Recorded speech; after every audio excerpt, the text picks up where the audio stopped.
Hello, and what is going on today, guys? Tomcat here, and welcome to a brand new video in Forza Horizon 3, where we're going to be talking about Forza Horizon 4 and the class and PI system. Now, we haven't really done any videos about this, and it's an interesting topic to cover because it's something that a lot of people don't really think about too much. And by the way, while I'm going to be talking about this, I'm going to be sliding around in this CTSV, so we'll see how that goes. But anyways, so the class and PI system, right? Now, if you remember cars that were around in, like, the days of Forza Horizon 1, right? Those same cars, there's a lot of cars in Horizon 1 that, say, started out as, like, maybe D-class cars or C-class cars that are now B-class cars and A-class cars. And the class system basically just keeps getting, like, the classes just keep getting higher and higher and higher. And I'm not sure why that is. I mean, I don't know if... See, that's the thing, is I don't know if they're trying to do that to balance out certain cars, or if they're trying to do that, like, to make certain cars, like, seem faster, or just use it as a way to stick cars into higher classes. I'm not completely sure, but in regards to it, though, you have to think, like, how high can you make, how high can you make those things go? I mean, we've been seeing it in the Forza Motorsport series, too, like, with the PI system as a whole. Oh, this is gonna be fun. Ow. Hi. But yeah, like, you can only make that PI system go so far. You can only stretch those performance, basically, index numbers so far, because before, like, a stock vet is an S2 class, you know what I'm saying? So, and then that's why I feel like they had to start adding, like, even higher classes, and eventually... You can't really keep adding more classes, so I wonder if they're planning on balancing that out a little bit, or leaving it the way it is, or, like, see, I remember when, like, A-class used to be, like, oh, what was it, like, A500 or something, like 400 or 500, I'm not sure if I'm getting those numbers right, but it was a lot lower than it is now. It was, like, 100 or 200 PI points lower than it is now, and... the system as a whole is weird because it doesn't really take into account all the different, all the different things that could possibly affect the performance category of a car. And I think, that's obviously where you find, that's how you find whatever cars are kind of like the OP car for a certain class. But at the end of the day, I mean, there's always going to be a certain car that dominates in a certain class with a given driver. You know what I mean? Like, with a decent driver, yes. But, even in, like, even in real racing, let's take, let's just use, say, for example, let's use the classing system from, like, Global Time Attack or Grid Life Time Attack. There's cars that are going to do better in those specific classes, especially in the street classes, which would be, like, Forza's version of A-class, because it's like, think about it, an A-class car is going to be... It's so weird, because an A-class car is going to be a certain, a certain starting point, but, like, also, too, it also means that, like, say, for example, if you want to be competitive in S-class, you can either start out with a car that's already in S-class, or you can tune a car that starts out in A-class, but gives you more room to modify it, and generally, the cars that start out a class or two lower and give you lots of room to modify and to build are the ones that will do better, because they allow, their PI allows more room for upgrades. Now, the only problem with that is those cars, or at least some of them, can't necessarily, like, they don't have the chassis to support the power that they add or whatever. But I do think that the PI system needs just a little bit of a rework, and some cars may need to be moved around, but I mainly think they need to turn the numbers back down a little bit, because I feel like the numbers, it's weird. It's like cars that I was used to seeing, like, say, cars that were stock that I was used to seeing as, like, a 400 or 500 PI are now, like, a 600 PI stock.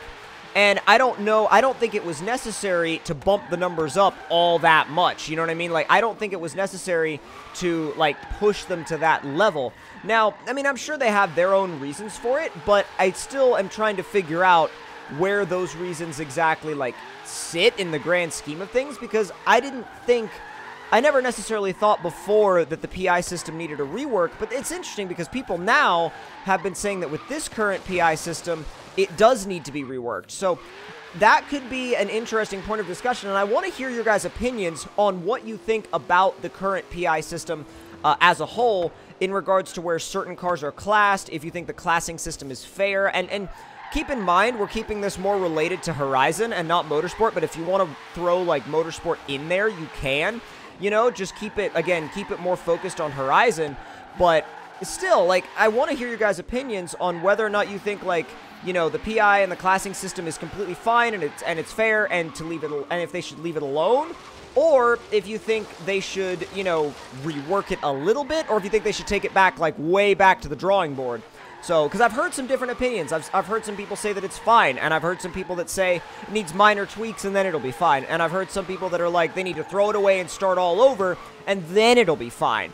So, I'm sure that there's going to be a happy medium that we'll find, but I want to see what ends up happening later on down the line with this system as a whole, because it's definitely not, it's a good system, but it's definitely not perfect. So I think it could use some touching up and maybe some going back in and, like, taking a look at, just because it's been a while since we've, you know, seen anything really shake up, you know, the specifics of that system. So, well, this would look like it'll be a decent run. Let's go, let's go, let's go.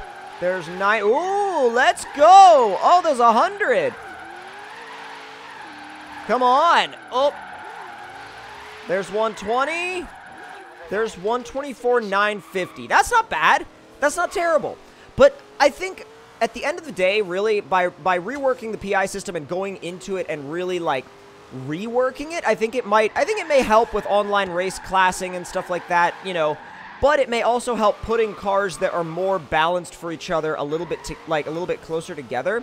And I wonder if the PI system could be expanded in such a way that it would actually like have different branches within, and this might overcomplicate the PI system, and that might not be something they want to do, but I wonder if they were to take it and maybe, you know, create like little individual categories within PI, like maybe rear-wheel drive X number PI, or all-wheel drive X number PI. So like a PI 500 rear-wheel drive would be classed differently than a PI 500 all-wheel drive. So that would be, wow, that was terrible. That was so freaking bad. I went around that car and then tried to, like, save my line, and it just didn't work. It was a bad idea all around. But no, I think that it would be interesting with that, because sometimes, you know, you see people, and again, in motorsport, for example, where all-wheel drive and rear-wheel drive and all that stuff is allowed in the same class, especially like in the higher classes,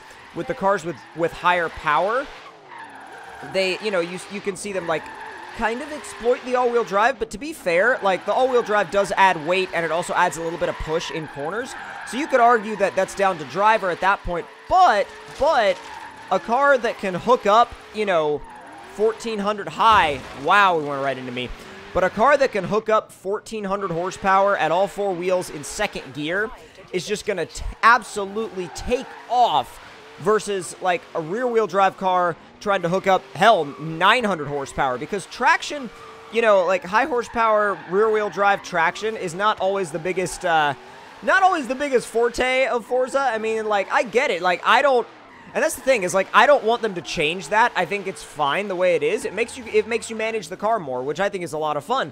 But I think that if you're doing that, then it would be a lot better if maybe you were put into races where the other guys had to manage the power like that too, rather than just diving in with all-wheel drive and 1000 horsepower and taking off right off the line. Now, again, the all-wheel drive is going to have some disadvantages, but there are some large advantages to running all-wheel drive, especially with the bigger power cars, that I think may be enough to warrant adding another category within the PI system. So that would be an interesting one to think about. Let me know your thoughts on that, and if you think that they need to rework the PI system as a whole, or if you think it's fine as it is. So, if you guys enjoyed this talk and enjoyed this little, you know, this topic, let me know in the comment section below your thoughts on the PI system and how it is right now versus how you think it should be. And if you enjoyed the video, don't forget to click the like button. Tell me in the comments below what you guys thought of it. And if you're new to the channel, don't forget to subscribe for more. I'll see you guys next time. Talk to y'all later.